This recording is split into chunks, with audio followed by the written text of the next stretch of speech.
یہاں تک بنی اسرائیل کی مختلف بدعنوانیوں کا جو تذکرہ فرمایا گیا ہے،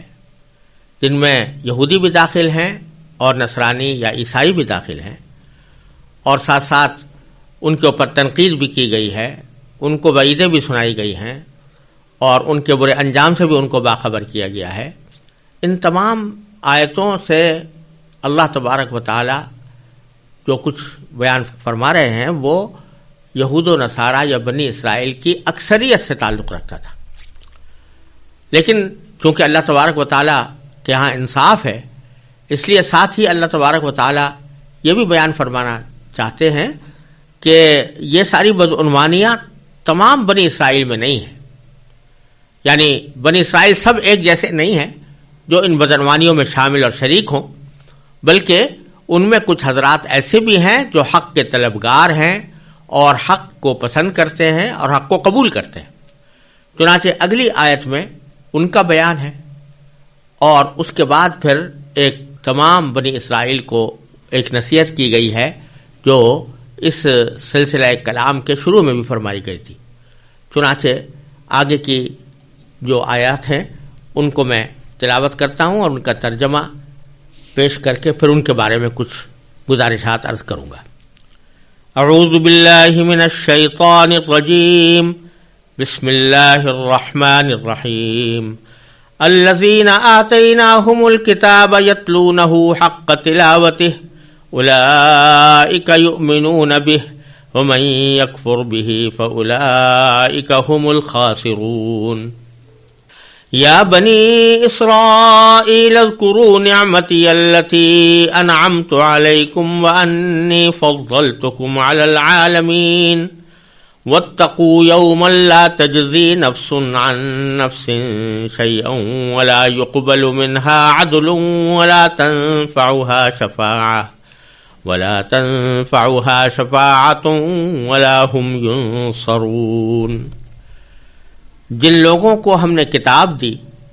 جبکہ وہ اس کی تلاوت اس طرح کرتے ہوں جیسا اس کی تلاوت کا حق ہے، تو وہ لوگ ہی در حقیقت اس پر ایمان رکھتے ہیں، اور جو اس کا انکار کرتے ہوں تو ایسے ہی لوگ نقصان اٹھانے والے ہیں. اے بنی اسرائیل، میری وہ نعمت یاد کرو جو میں نے تم کو عطا کی تھی، اور یہ بات یاد کرو کہ میں نے تم کو سارے جہانوں پر فضیلت دی تھی، اور اس دن سے ڈرو جس دن کوئی شخص بھی کسی کے کچھ کام نہیں آئے گا، نہ کسی سے کسی قسم کا فدیہ قبول کیا جائے گا، نہ اس کو کوئی سفارش فائدہ دے گی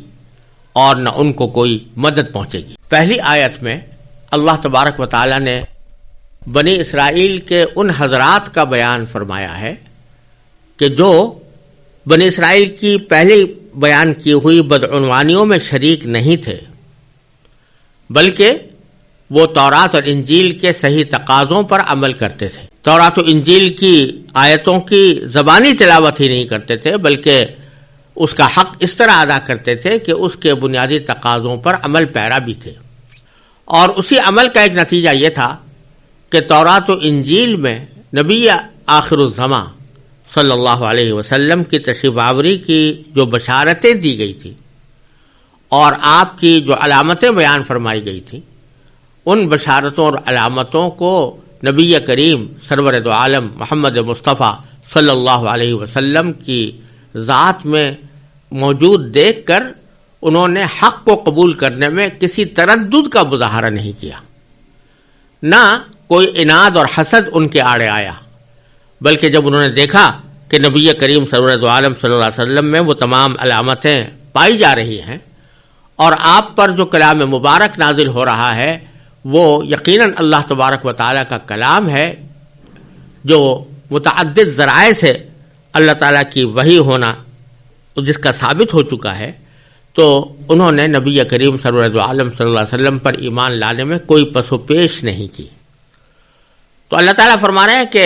اگرچہ زبانی دعوت تو سارے بنی اسرائیل یہ کرتے ہیں کہ ہم اللہ کی کتاب کی تلاوت کرتے ہیں، یعنی تورات کی یا انجیل کی، لیکن چونکہ وہ اس کے تقاضوں پر عمل پیرا نہیں ہے لہذا وہ تلاوت کا حق ادا نہیں کر رہے ہیں. جو لوگ حق ادا کرتے ہیں وہ پھر نبی کریم صلی اللہ علیہ وسلم پر ایمان بھی لاتے ہیں. تو الذین آتیناہم الکتاب، وہ لوگ جن کو ہم نے کتاب دی، یتلونہ حق تلاوتہ، جبکہ وہ اس کی تلاوت اس طرح کرتے ہوں جیسا اس کی تلاوت کا حق ہے. تو اولئک یؤمنون بہ، تو وہی لوگ ہیں جو در حقیقت اس پر ایمان رکھتے ہیں. اس پر ایمان رکھتے ہیں میں یہ مطلب بھی ہو سکتا ہے کہ تورات پر حقیقی ایمان انہی لوگوں کا ہے جو اس تلاوت کا حق ادا کرتے ہوں، یعنی اس کی تقاضوں پر عمل پیرا ہوں. اور اس کا مطلب یہ بھی ہو سکتا ہے یؤمنون بہ کہ نبی کریم سرور عالم صلی اللہ علیہ وسلم کی طرف بھی ہو سکتی ہے کہ جو لوگ تلاوت کا حق ادا کرتے ہیں تو اس تلاوت کا حق کا ایک لازمی نتیجہ یہ بھی ہے کہ وہ رسول اللہ صلی اللہ علیہ وسلم پر ایمان لاتے ہیں. اور اس کے باوجود جو لوگ کفر کا راستہ اختیار کیے ہوئے ہیں وہ نقصان اٹھانے والے ہیں. ومن یکفر بہ فاولئک هم الخاسرون، اور جو اس کا انکار کرتے ہیں تو ایسے ہی لوگ نقصان اٹھانے والے ہیں. اس آیت کریمہ میں اللہ تبارک و تعالی نے ایک عظیم حقیقت کی طرف اشارہ فرمایا ہے، اور وہ صرف یہودیوں اور نصرانیوں کے لیے نہیں بلکہ ہم مسلمانوں کے لیے بھی قابل توجہ ہے. وہ یہ کہ اگرچہ کسی آسمانی کتاب کی تلاوت بذات خود ایک بڑی عظیم نیکی ہے، مثلا قرآن کریم کی صرف تلاوت بھی اگر کوئی کرے تو تلاوت ایک بہت بڑے ثواب کا کام ہے، لیکن تلاوت کا حق اس وقت تک ادا نہیں ہوتا جب تک کہ اس کتاب کو جس کی تلاوت کی جا رہی ہے برحق سمجھ کر اس کے بنیادی عقائد کو تسلیم نہ کیا جائے. اگر کوئی آدمی قرآن کی تلاوت تو کرے لیکن اللہ تعالیٰ کو ایک نہ مانے، نبی کریم صلی اللہ علیہ وسلم کی رسالت کو تسلیم نہ کرے، آخرت کا انکار کرے، نماز روزے کو فرض قرار نہ دے، تو یہ تلاوت کس کام کی؟ تلاوت وہ ہے جو تلاوت کا حق جس میں ادا کیا جائے وہ یہ ہے کہ جو کچھ قرآن میں ہے اس کو بالکل تہہ دل کے ساتھ انسان قبول کرے کہ ہاں اس میں جو کچھ بھی بات فرمائی گئی ہے وہ برحق ہے، اور اس میں جو کچھ بھی ارشاد فرمایا گیا ہے وہ میرے لیے واجب التعمیل ہے. میں کہیں غلطی کر جاؤں، اپنے نفس کے تقاضے سے کہیں بہک جاؤں یا کوئی گناہ مجھ سے سرزد ہو جائے وہ الگ بات ہے، لیکن میں اس کو گناہ ہی سمجھوں گا اور اللہ تعالیٰ کی بیان کی ہوئی ہدایات پر کو برحق مانوں گا. جب تک کہ آدمی کے دل میں یہ ایقان نہ ہو، جب تک یہ یقین نہ ہو، اس وقت تک وہ تلاوت کا حق ادا نہیں کرتا. تو اللہ تبارک و تعالیٰ فرما رہے ہیں کہ اگرچہ تورات اور انجیل کی تلاوت تو سارے بنی اسرائیل کرتے ہیں لیکن اس کا حق ادا نہیں کرتے، کیونکہ تورات اور انجیل کی سب سے بڑی اہم بنیادی تعلیم جس سے پوری تورات اور انجیل بھری ہوئی ہے وہ یہ تھی کہ اللہ جل جلالہ کے سوا کسی کو بھی اپنا معبود قرار نہ دیا جائے، نہ کسی کو اللہ تعالیٰ کے ساتھ شریک ٹھہرایا جائے، نہ کسی کو اللہ کا بیٹا قرار دیا جائے. چنانچہ پوری تورات اور انجیل میں تعلیم توحید کی جگہ جگہ جگہ موجود ہے کہ اللہ تبارک و تعالیٰ کو ایک مانو، خداوند ایک ہی خداوند ہے، اس کے ساتھ کوئی شریک نہیں ہے. لیکن ان لوگوں نے توحید کے اس عقیدے میں ملاوٹ پیدا کر دی کہ عیسائیوں نے حضرت عیسیٰ علیہ السلام کو اللہ کا بیٹا قرار دینا شروع کر دیا، اور بعض یہودیوں نے اللہ تبارک و تعالیٰ کا بیٹا حضرت عزیر علیہ السلام کو قرار دینا شروع کر دیا. تو ان ملاوٹوں کے نتیجے میں جو توحید کا جو سب سے پہلا تقاضا تھا، جو اس تورات اور انجیل کے تعلیمات کا سنگ بنیاد تھا، اسی کا انکار کر دیا. دوسرے انہی کتابوں کے اندر نبی کریم سرور دو عالم صلی اللہ علیہ وسلم کی تشریف آوری کی بشارت دی گئی تھی، آپ کی علامتیں بھی بیان فرمائی گئی تھیں. تو اس کی تلاوت کا حق یہ تھا کہ جب سرکار دو عالم صلی اللہ علیہ وسلم میں وہ علامتیں موجود پائیں تو نبی کریم صلی اللہ علیہ وسلم پر ایمان لے آئیں. لیکن ہوا یہ کہ جیسا قرآن کریم نے دوسری جگہ فرمایا کہ یعرفونہ کما یعرفون ابناءہم، وہ اپنے دل میں اچھی طرح نبی کریم صلی اللہ علیہ وسلم کی حقانیت کا اعتراف کر چکے ہیں اور حضور کو اس طرح پہچانتے ہیں جیسے کہ اپنی اولاد کو پہچانتے ہیں. جس طرح انسان کو اپنی اولاد کو پہچاننے میں کوئی شک نہیں ہوتا، اسی طرح ان کو نبی کریم صلی اللہ علیہ وسلم کے نبی آخر الزماں ہونے میں دل میں کوئی شک نہیں ہے، لیکن اس کے باوجود حسد کی وجہ سے، اناد کی وجہ سے، ضد کی وجہ سے، اپنی چودراہٹ کے ختم ہو جانے کے اندیشے سے یہ اس کا انکار کر رہے ہیں۔ تو اس طرح انہوں تلاوت تو کر رہے ہیں لیکن تلاوت کا حق ادا نہیں کر رہے ہیں۔ اس کے برخلاف جو لوگ ایمان لائے ہیں نبی کریم صلی اللہ علیہ وسلم پر، وہ تلاوت کا حق ادا کر رہے ہیں، اس لیے کہ جو کچھ تورات اور انجیل میں بیان فرمایا گیا ہے توحید پر بھی ایمان لاتے ہیں اور اس کے ساتھ ساتھ نبی کریم صلی اللہ علیہ وسلم کی رسالت پر بھی ایمان لاتے ہیں اور آپ کی تعلیمات پر عمل بھی کرتے ہیں۔ تو ان کا استثناء کر دیا اللہ تبارک و تعالیٰ نے اس آیت کریمہ میں کہ پچھلی جو بدعنوانیاں بیان کی گئی ہیں، یہ جو برا انجام ان کا بیان کیا گیا ہے، وہ عام بنی اسرائیل کا ہے جو حضور پر ایمان نہیں لائے۔ جو ایمان لے آئے ہیں ان کا معاملہ ان سے مختلف ہے۔ یہ ساری تفصیل جو اب تک چلی آئی ہے،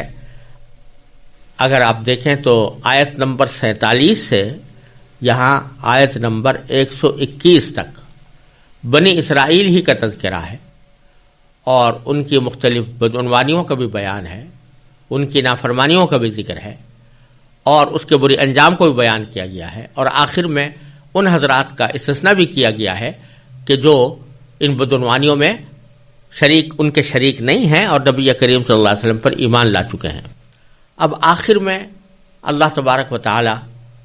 آیت نمبر 122 اور 123 میں تقریباً وہی الفاظ دہرا رہے ہیں جو اس سلسلہ کلام کے بالکل آغاز میں اللہ تبارک و تعالی نے ارشاد فرمائے تھے، اور وہ نصیحت کا انداز ہے۔ یعنی کہنے کا مقصود یہ ہے آخر میں دوبارہ اس نصیحت کو دہرایا جا رہا ہے جو اس سلسلہ کلام کے شروع میں فرمائی گئی تھی، اور مقصد یہ ہے کہ جو کچھ تمہاری بدعنوانیاں بیان کی گئی ہیں یا تمہاری نافرمانیوں کا ذکر کیا گیا ہے یا تمہارے اس برے انجام کا ذکر کیا گیا ہے، یہ کوئی اس وجہ سے نہیں کہ تمہارے ساتھ کوئی دشمنی ہے، اس وجہ سے نہیں کہ تمہارے ساتھ کوئی عداوت ہے، اور نہ اس وجہ سے ہے کہ تمہارے بارے میں بس ہم نے طے کر لیا ہے کہ تمہیں ہر حالت میں برے انجام سے دوچار کرنا ہے، بلکہ جو کچھ بھی ہے یہ تمہارے اپنے اعمال کی وجہ سے ہے۔ تو ایک مرتبہ پھر ہم تمہیں نصیحت کا پیرایا اختیار کرتے ہیں کہ خدا کے لیے اپنی ان باتوں سے باز آ جاؤ اور صحیح راستہ اختیار کر لو۔ چنانچہ فرمایا کہ یا بنی اسرائیل، اے بنی اسرائیل، اذکروا نعمتی التی انعمت علیکم، میری وہ نعمت یاد کرو جو میں نے تم کو عطا کی تھی، وانی فضلتکم العالمین، اور یہ بات یاد کرو کہ میں نے تم کو سارے جہانوں پر فضیلت دی تھی، اور واتقوا یوما، اور اس دن سے ڈرو جس دن لا تجزی نفس عن نفس شیئا، کہ جس دن کوئی شخص بھی کسی کے کچھ کام نہیں آئے گا، ولا يقبل منها عدل، اور نہ کسی سے کسی قسم کا فدیہ قبول کیا جائے گا۔ یعنی کوئی شخص اگر یہ چاہے کہ میں کچھ پیسے دے کر عذاب سے اپنی جان چھڑا لوں تو کسی سے کوئی، اول تو پیسے وہاں ہوں گے ہی نہیں، اور اگر ہوں بھی کوئی پیش کرنا بھی چاہے تو فدیہ قبول نہیں کیا جائے گا۔ ولا تنفعها شفاعہ، اور نہ اس کو کوئی سفارش فائدہ دے گی۔ ولا هم ينصرون، اور نہ ان کو کوئی مدد پہنچے گی، یعنی کوئی بھی فرد ایسا نہیں ہوگا جو انسان کی مدد کر سکے اللہ تعالیٰ کے علاوہ۔ لہذا اس دن سے ڈرو، اور وہ دن ہے آخرت کا دن جس میں سب انسانوں کو اپنے سارے اعمال کا اللہ تعالیٰ کے سامنے جواب دہ ہونا ہوگا، اس سے ڈرو۔ یہ بیانی وہی الفاظ ہیں، تقریباً تھوڑا سا معمولی فرق ہے لیکن تقریباً وہی الفاظ ہیں جو پیچھے آیت نمبر 47 اور 48 میں ارشاد فرمائے گئے تھے۔ تو یہ ایک بڑا سبق آموز رویہ ہے کہ بنی اسرائیل سے جو خطاب تھا، جو آیت نمبر 47 سے آیت نمبر 121 تک چلا ہے، اس کے شروع میں بھی یہ نصیحت فرمائی گئی تھی اور آخر میں بھی یہ نصیحت فرمائی گئی کہ تم اپنے حسد اور عناد سے باز آ جاؤ اور اللہ تعالیٰ کے حکم سے ڈرو، اور اس دن سے ڈرو جس دن سب لوگوں کو حساب دینا پڑے گا۔ ہم تمہیں نصیحت کرتے ہیں کہ ان چیزوں کا خیال دل میں لا کر حق کو قبول کر لو۔ یہاں تک بنی اسرائیل کے سلسلے کی جو باتیں تھیں وہ اس آیت کے اوپر پوری ہو گئی ہیں۔ آیت نمبر 123 پر یہ سلسلہ کلام ختم ہوا ہے۔ آگے پھر حضرت ابراہیم علیہ السلام کا بیان ہے اور اس کے کچھ حالات اور واقعات اگلی آیتوں میں شروع ہو رہے ہیں، اور پچھلی آیتوں سے ان واقعات کا دو طرح گہرا تعلق ہے۔ ایک بات تو یہ ہے کہ یہودی، عیسائی اور عرب کے بت پرست یعنی تینوں گروہ جن کا ذکر پیچھے آیا ہے، سب کے سب حضرت ابراہیم علیہ السلام کو اپنا پیشوا مانتے تھے، مگر ہر گروہ یہ دعویٰ کرتا تھا کہ وہ اس کے مذہب کے حامی تھے۔ مثلا یہودی کہتے تھے کہ وہ یہودی تھے، نصرانی کہتے تھے کہ وہ نصرانی تھے، اور مشرکین مکہ کہتے تھے کہ ہمارے مذہب کے قائل تھے۔ لہذا ضروری تھا کہ حضرت ابراہیم علیہ السلام کے بارے میں صحیح صورتحال واضح کی جائے۔ قرآن کریم نے یہاں یہ بتایا ہے کہ حضرت ابراہیم علیہ السلام کا تینوں گروہوں کے باطل عقائد سے کوئی تعلق نہیں تھا۔ ان کی ساری زندگی توحید کی تبلیغ میں خرچ ہوئی اور انہیں اس راستے میں بڑی بڑی آزمائشوں سے گزرنا پڑا جن میں وہ پورے اترے۔ دوسری بات جس کی وجہ سے اس سلسلہ کلام میں حضرت ابراہیم علیہ السلام کا خاص طور پر ذکر فرمایا گیا ہے، وہ یہ ہے کہ حضرت ابراہیم علیہ السلام کے دو بیٹے تھے، حضرت اسحاق اور حضرت اسماعیل علیہ السلام۔ حضرت اسحاق علیہ السلام ہی کے بیٹے حضرت یعقوب علیہ السلام تھے، جن کا دوسرا نام اسرائیل تھا۔ نبی کریم صلی اللہ علیہ وسلم سے پہلے نبوت کا سلسلہ انہی کی اولاد یعنی بنی اسرائیل میں چلا آ رہا تھا، جس کی بنا پر وہ یہ سمجھتے تھے کہ دنیا بھر کی پیشوائی کا حق صرف بنی اسرائیل کو حاصل ہے، کسی اور نسل میں کوئی ایسا نبی نہیں آ سکتا جو ان کے لیے واجب الاتباع ہو۔ قرآن کریم نے یہاں یہ غلط فہمی دور کرتے ہوئے یہ واضح فرمایا ہے کہ دینی پیشوائی کا منصب کسی خاندان کی لازمی میراث نہیں ہے، اور یہ بات خود حضرت ابراہیم علیہ السلام سے صریح لفظوں میں کہہ دی گئی تھی۔ انہیں جب اللہ تعالیٰ نے مختلف طریقوں سے آزما لیا اور یہ ثابت ہو گیا کہ وہ اللہ تعالیٰ کے ہر حکم پر بڑی سے بڑی قربانی دینے کے لیے ہمیشہ تیار رہے، تو انہیں توحید کے عقیدے کی پیدائش میں آگ میں ڈالا گیا، انہیں وطن چھوڑنے پر مجبور ہونا پڑا، انہیں اپنی بیوی اور اپنے نوزائیدہ بچے کو مکے کی خشک وادی میں ہی تنہا چھوڑنے کا حکم ملا۔ وہ بلا تعمل یہ ساری قربانیاں دیتے چلے گئے۔ تب اللہ تبارک و تعالیٰ نے انہیں دنیا بھر کی پیشوائی کا منصب دینے کا اعلان فرمایا۔ اسی موقع پر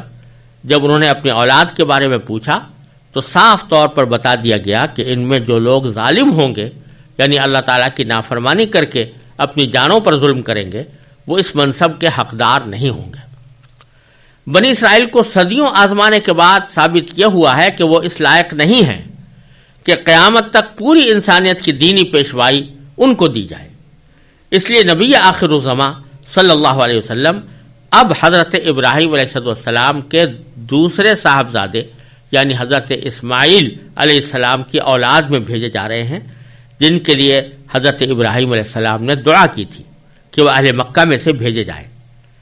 اب چونکہ دینی پیشوائی منتقل کی جا رہی ہے،